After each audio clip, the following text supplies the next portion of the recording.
What do you think? Should an honest public agent be rich or poor? On one hand, when the public agent barely earns a living on his salary and has no properties, we will have a clear evidence that he is not stealing and is therefore not corrupt. On the other hand, if the public agent has a house, a car, and enjoys a certain level of welfare, the society is tempted to suspect him of corruption. But if we're not talking about a freshly graduated youngster, but about someone who is in his respectful middle age, is wealth a clear indicator of corruption, or rather a sign of high professionalism? So, to be rich or to be poor? That is the question. And the right answer is be with integrity.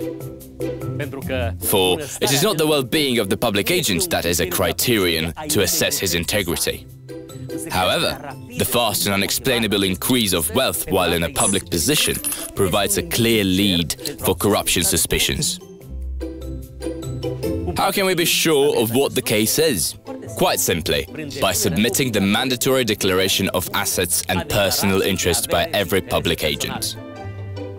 How can this paper be of any help? Let me explain. When someone is appointed in a public office, this person is expected to declare his wealth. To be more specific, to declare his total income for the previous year, the properties and assets owned for the time being, as well as the personal interest that he has. The asset declaration is a sort of X-ray of the public agent's wealth when entering the public office. It serves as scales to show the weight of the initial wealth, but not only the initial. Every public agent is expected to weigh in his wealth and interest annually, but also when he leaves the office. Thus, by comparison, the unjustified increase of the public agent's wealth will become obvious, and potentially his illicit enrichment too. And illicit enrichment is a crime. Fair enough, but the public agent writes in the declaration only about himself, right? A sly guy could forget to mention a car registered on his brother-in-law name, or a little castle in a posh area registered on his mother-in-law name, who, by the way, is living off her pension. How do we catch the dodgers? Well, at this point, the corrupt public agent will face an even greater problem.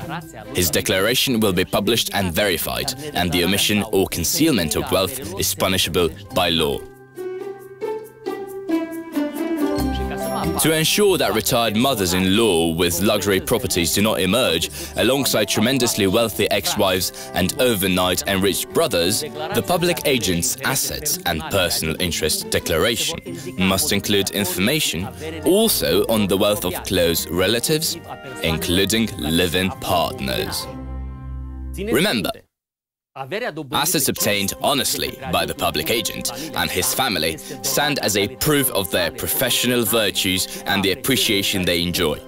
The wealth acquired lawfully and duly declared can only make the public agent proud of, while the wealth not indicated in his declaration, but nonetheless shown off in front of friends and relatives, is a clear sign of corruption and lack of integrity.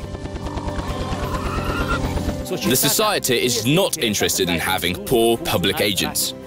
The society is interested in having public agents with integrity. And remember, integrity is freedom.